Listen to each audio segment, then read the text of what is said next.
എല്ലാവർക്കും കഥകൾ കേൾക്കാൻ വളരെ ഇഷ്ടമാണ്. കുഞ്ഞുങ്ങൾക്ക് പറഞ്ഞു കൊടുക്കാനും ധാരാളം കഥകളുണ്ട്. പക്ഷെ എത്ര പേര് പറഞ്ഞു കൊടുക്കുന്നുണ്ടാവും? ഇതൊരു രാജാവിൻ്റെ കഥയല്ല, ഒരു ശാസ്ത്രജ്ഞൻ്റെ കഥയല്ല, നമ്മുടെ എല്ലാവരുടെയും കഥയാണ്. കോടിക്കണക്കിന് വർഷങ്ങൾക്ക് മുൻപ് ഭൂമിയിൽ ജീവൻ എങ്ങനെ ആരംഭിച്ചു എന്നത് ഇന്നും ഗവേഷണ വിഷയമാണ്. പക്ഷേ ശാസ്ത്രം നമ്മളോട് പറയുന്ന ഒരു കാര്യമുണ്ട്. ഒരു ചെറിയ ജീവകോശം വിഭജിച്ചു, 1 2 2 4 വീണ്ടും വീണ്ടും വിഭജിച്ചുകൊണ്ട് ജീവന്റെ തുടർച്ച മുന്നോട്ട് പോയി. ഇന്ന് ഒരു കുഞ്ഞ് അമ്മയുടെ ഗർഭത്തിൽ രൂപപ്പെടുമ്പോഴും അതേ അടിസ്ഥാന പ്രക്രിയ തന്നെയാണ് നടക്കുന്നത്. ഒരു ഫെർട്ടിലൈസ്ഡ് സെൽ, അതിൽ അച്ഛൻ്റെയും അമ്മയുടെയും പാരമ്പര്യമുണ്ട്. കാരണം അച്ഛൻ്റെ ബീജത്തിൽ നിന്നും അമ്മയുടെ അണ്ഡത്തിൽ നിന്നുമാണ് ആ ഒരു സെല്ല് ഉണ്ടായത്, അവരുടെ സ്നേഹത്തിൽ നിന്ന്. ആ സെല്ല് 2 ആകുന്നു, 4 ആകുന്നു, 8 ആകുന്നു. അങ്ങനെ കോടിക്കണക്കിന് കോശങ്ങൾ ചേർന്നാണ് ഒരു കുഞ്ഞ് രൂപപ്പെടുന്നത്. ഇത് കേൾക്കുമ്പോൾ ഒരു കാര്യം മനസ്സിലാകുന്നുണ്ടോ? ഓരോ കുഞ്ഞും ഇന്ന് മാത്രം ആരംഭിച്ച ഒരു പുതുജീവനല്ല. ജീവന്റെ വളരെ നീണ്ട തുടർച്ചയിലെ ഏറ്റവും പുതിയ കണ്ണിയാണ് ആ കുഞ്ഞ്. പക്ഷേ ആ കുഞ്ഞിലേക്ക് നമ്മൾ കൈമാറുന്നത് ജീനുകൾ മാത്രമാണോ? അല്ല. നമ്മുടെ ഭാഷയും കൈമാറുന്നുണ്ട്, നമ്മുടെ ശീലങ്ങൾ കൈമാറുന്നുണ്ട്, നമ്മുടെ ഭയങ്ങൾ കൈമാറുന്നുണ്ട്, നമ്മുടെ സ്നേഹിക്കുന്ന രീതി കൈമാറുന്നുണ്ട്, നമ്മുടെ കോപിക്കുന്ന രീതിയും കൈമാറുന്നുണ്ട്. ചിലപ്പോൾ നമ്മൾ പോലും തിരിച്ചറിയാത്ത നമ്മുടെ ബാല്യത്തിലെ അനുഭവങ്ങളും വികാരങ്ങളും കൈമാറുന്നുണ്ട്. അവിടെയാണ് കോൺഷ്യസ് പേരൻറ്റിങ്ങിൻ്റെ പ്രസക്തി. കുട്ടിയെ മാറ്റാനുള്ള ശ്രമത്തിലല്ല, നമ്മൾ എന്താണ് അടുത്ത തലമുറയിലേക്ക് കൈമാറുന്നതെന്ന് തിരിച്ചറിയുന്നതിലാണ് കോൺഷ്യസ് പേരൻറ്റിങ്ങിൻ്റെ ആരംഭം. അപ്പോൾ ഞാൻ നിങ്ങളോടൊരു ചോദ്യം ചോദിക്കട്ടെ. നിങ്ങളുടെ കുട്ടിയുടെ അടുത്ത തലമുറയിലേക്ക് നിങ്ങൾ എന്താണ് നൽകാൻ ആഗ്രഹിക്കുന്നത്? സ്നേഹമോ, ആത്മവിശ്വാസമോ, ധൈര്യമോ, അതോ ഭയമോ, അപമാനമോ, നിനക്കൊന്നിനും കഴിയില്ല എന്ന വാക്കുകളോ? ഒരു തലമുറയിൽ നിന്ന് അടുത്ത തലമുറയിലേക്ക് എന്താണ് പോകേണ്ടതെന്ന് തീരുമാനിക്കാനുള്ള ശക്തി ഇന്ന് നമ്മുടെ കൈകളിലാണ്. ഈ വീഡിയോ കേൾക്കുന്ന ഓരോ വ്യക്തിയുടെയും കയ്യിലാണ്.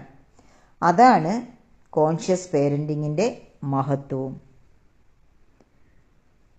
എങ്ങനെ പ്രായോഗികമായി ഇക്കാര്യങ്ങൾ നമ്മുടെ ജീവിതത്തിൽ കൊണ്ടുവരാമെന്ന് ചിന്തിക്കേണ്ടിയിരിക്കുന്നു. പരിഹാരം എവിടെ തുടങ്ങണം? കുട്ടിയിലല്ല, നമ്മളിൽ. നമ്മൾ മനസ്സിലാക്കിയ ഒരു കാര്യമാണ്, ഓരോ കുഞ്ഞും ഒരു പുതിയ ജീവൻ മാത്രമല്ല, തലമുറകളിലൂടെ തുടർന്ന് വന്ന ഒരു വലിയ യാത്രയുടെ ഏറ്റവും പുതിയ കണ്ണിയാണെന്ന്. പക്ഷെ ഒരു ചോദ്യം ബാക്കിയുണ്ട്. അപ്പോൾ പരിഹാരം എന്താണ്? കുട്ടിയെ മാറ്റിയെടുക്കുകയാണോ? അല്ല. ആദ്യം ഒരു കാര്യം പറയട്ടെ. നമ്മുടെ മാതാപിതാക്കളെ കുറ്റപ്പെടുത്തുന്നതല്ല കോൺഷ്യസ് പേരൻറ്റിങ്. അവരുടെ കാലത്ത് അവർ ചെയ്തതായിരുന്നു ഏറ്റവും വലിയ ശരിയും. അവർക്ക് ലഭിച്ച അറിവും ജീവിത സാഹചര്യങ്ങളും അനുസരിച്ചാണ് അവർ നമ്മളെ വളർത്തിയത്. പക്ഷേ ഇപ്പോൾ നമുക്ക് കൂടുതൽ അറിവുണ്ട്. നമ്മുടെ തലച്ചോറ് എങ്ങനെ വളരുന്നു എന്നറിയാം. ഇപ്പം ഇവല്യൂഷനിൽ തലച്ചോറ് പണ്ടത്തെ കാലത്തേതിലും കൂടുതൽ നന്നായിട്ട് വളർന്നിട്ടുമുണ്ട്. വികാരങ്ങൾ എങ്ങനെ പെരുമാറ്റത്തെ സ്വാധീനിക്കുന്നുവെന്ന് ഇക്കാലത്ത് എല്ലാവർക്കും അറിയാം. അതുകൊണ്ട് മാറ്റം തുടങ്ങേണ്ടത് നമ്മളിൽ നിന്നാണ്. ഒരു ചെറിയ ഉദാഹരണം നോക്കിയാലോ. ഒരു കുട്ടി ഹോംവർക്ക് ചെയ്തില്ല ഒരു ദിവസം. ഉടൻ പറയുന്നത് എന്താണ്? നീ ഇപ്പോഴും ഇങ്ങനെയൊക്കെ തന്നെയാ, ഒരു ഉത്തരവാദിത്വവുമില്ല. പക്ഷേ ഒന്ന് സ്വയം ചോദിച്ചു നോക്കൂ, നമ്മൾ ആ സമയത്ത് അങ്ങനെയാണോ പ്രതികരിക്കേണ്ടത്? അതോ ബോധപൂർവം കുട്ടിയെ നയിക്കുകയാണോ വേണ്ടത്? ഇതാണ് ആദ്യത്തെ മാറ്റം. മിക്കവാറും എൻ്റെ അടുത്ത് പേരൻസ് പരാതി പറയുന്ന ഒരു കാര്യമാണ്, കുട്ടിക്ക് ഉത്തരവാദിത്തമില്ല. കുട്ടിയുടെ പ്രായം ചോദിക്കുമ്പോഴാണ് കുട്ടി LKG-യിൽ, UKG-യിൽ, 1ാം ക്ലാസ്സിൽ, 2ാം ക്ലാസ്സിൽ, അങ്ങനെ ഡിഗ്രി വരെ പഠിക്കുന്നവരുടെ കാര്യം പറയും. ഒരു ഉത്തരവാദിത്വവുമില്ലെന്ന്. പക്ഷേ LKGയിലും UKGയിലും പഠിക്കുന്ന കുട്ടിക്ക് പഠനത്തെക്കുറിച്ച് എന്തറിയാം? അവിടെയാണോ കുട്ടിക്ക് ഉത്തരവാദിത്വം ഉണ്ടാവേണ്ടത്? കൊച്ചു കുഞ്ഞിന് നമ്മൾ ഒരുപാട് എക്സ്പെക്റ്റ് ചെയ്യുന്നു. പക്ഷേ കുഞ്ഞുങ്ങളെ വിലയിരുത്തുമ്പോൾ റിയാക്ഷൻ മോഡിലാണ് നമ്മൾ സംസാരിക്കുക. അത് നമ്മൾ റിയാക്ഷൻ മോഡിൽ നിന്നും റെസ്പോൺസ് മോഡിലേക്ക് മാറ്റാൻ നമുക്ക് സാധിക്കണം. കുട്ടിയുടെ പെരുമാറ്റം മാത്രം കണ്ട് കുട്ടിയെ വിലയിരുത്തരുത്. കുട്ടിയുടെ പെരുമാറ്റത്തിന് പിന്നിലെ വികാരങ്ങൾ കാണാൻ പഠിക്കണം. കുട്ടി കോപിക്കുമ്പോൾ അത് കോപം മാത്രമായിരിക്കുകയില്ല. ചിലപ്പോൾ ഭയമായിരിക്കും, ചിലപ്പോൾ സങ്കടമായിരിക്കും, ചിലപ്പോൾ നിരാശയായിരിക്കും, ചിലപ്പോൾ ആരും എന്നെ മനസ്സിലാക്കുന്നില്ല എന്ന വേദനയായിരിക്കും. വീട്ടിലെ ഭാഷ മാറ്റുക. നിനക്കൊന്നിനും കഴിയില്ല എന്നതിന് പകരം നമുക്കൊന്നിച്ച് ശ്രമിച്ചാലോ എന്നാക്കിയാലോ? അപമാനത്തിന് പകരം ബഹുമാനം നൽകാം നമുക്ക് കുഞ്ഞുങ്ങൾക്ക്. കുഞ്ഞുങ്ങളെ ബഹുമാനിക്കണം. അവരെന്ന വ്യക്തിയെ ബഹുമാനിക്കണം.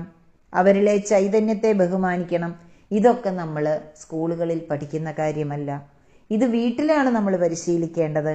നിരന്തരം പരിശീലിക്കുമ്പോൾ നമ്മുടെ കുഞ്ഞുങ്ങളിലാണ് മാറ്റം ഉണ്ടാകുന്നത്, നമ്മുടെ തലമുറയിലാണ് മാറ്റം ഉണ്ടാകുന്നത്. അവർ മുന്നോട്ട് കൊണ്ടുപോകുന്ന തലമുറ പഠനത്തെ സംസ്കാരമാക്കാൻ പ്രാപ്തി നേടിയിരിക്കും. സന്തോഷത്തോടെ പഠിക്കാൻ പ്രാപ്തി നേടിയിരിക്കും. അവരുടെ ഉള്ളിലെ കഴിവുകൾ വെളിയിലെടുക്കുവാൻ പ്രാപ്തി നേടിയിരിക്കും. ഇതല്ലേ നമുക്ക് വേണ്ടത്? എത്ര പേർക്ക് ഇത് വേണം? കമൻറ്റ് ബോക്സിലോട്ടൊന്ന് രേഖപ്പെടുത്തിക്കേ. നമ്മൾ ശ്രദ്ധിക്കുക, ഓരോ ദിവസവും ഒരു കുഞ്ഞിൻ്റെ ഭാവി മാറ്റണമെങ്കിൽ ആദ്യം വീട്ടിലെ അന്തരീക്ഷം മാറ്റണം. വീട്ടിലെ അന്തരീക്ഷം മാറ്റണമെങ്കിൽ ആദ്യം മാതാപിതാക്കൾ സ്വയം മാറാൻ തയ്യാറാകണം. ഇതാണ് കോൺഷ്യസ് പേരൻറ്റിങ്. പെർഫെക്റ്റ് ആകേണ്ടതില്ല, പേരൻസ് പെർഫെക്റ്റ് ആകേണ്ടതില്ല. പക്ഷേ ഇന്നലത്തേതിനേക്കാൾ 1% കൂടുതൽ ബോധമുള്ള പേരൻ്റാകാം. ഓർക്കുക, ഇന്ന് നിങ്ങൾ മാറ്റുന്ന ഒരു പ്രതികരണം രക്ഷപ്പെടുത്തുന്നത് നിങ്ങളുടെ കുട്ടിയെ മാത്രമല്ല, നിങ്ങളുടെ തലമുറയെ ആയിരിക്കും. അവിടെ നിങ്ങളായിരിക്കും മാറ്റമുണ്ടാക്കിയ മുത്തശ്ശനോ മുത്തശ്ശിയോ ഒക്കെ ആയിട്ട് നിങ്ങളുടെ കുടുംബത്തിൻ്റെ ഏറ്റവും പ്രധാനപ്പെട്ട വ്യക്തിയായിട്ട് മാറുന്നത്. വീഡിയോ ഇഷ്ടമായോ? ഇഷ്ടമായെങ്കിൽ കമൻറ്റ് ബോക്സിലേക്ക് നിങ്ങളുടെ ആശയങ്ങൾ എഴുതുക. നമ്മുടെ ചാനൽ സബ്സ്ക്രൈബ് ചെയ്തിട്ടില്ലെങ്കിൽ സബ്സ്ക്രൈബ് ചെയ്യുക. വീഡിയോ ഇഷ്ടമായെങ്കിൽ ലൈക്ക് ചെയ്യുക. കൂടുതൽ ആളുകൾക്ക് ഷെയർ ചെയ്യുക. ഡെയിലി പ്രാക്ടീസിനുള്ള വാട്സാപ്പ് ഗ്രൂപ്പിൻ്റെ ലിങ്ക് ഡിസ്ക്രിപ്ഷൻ ബോക്സിലുണ്ട്. താല്പര്യമുള്ളവർക്ക് എല്ലാ ദിവസവും ഒരാശയം വെച്ച് തരാൻ ആഗ്രഹിക്കുന്നു. അവിടെ ജോയിൻ ചെയ്യാം.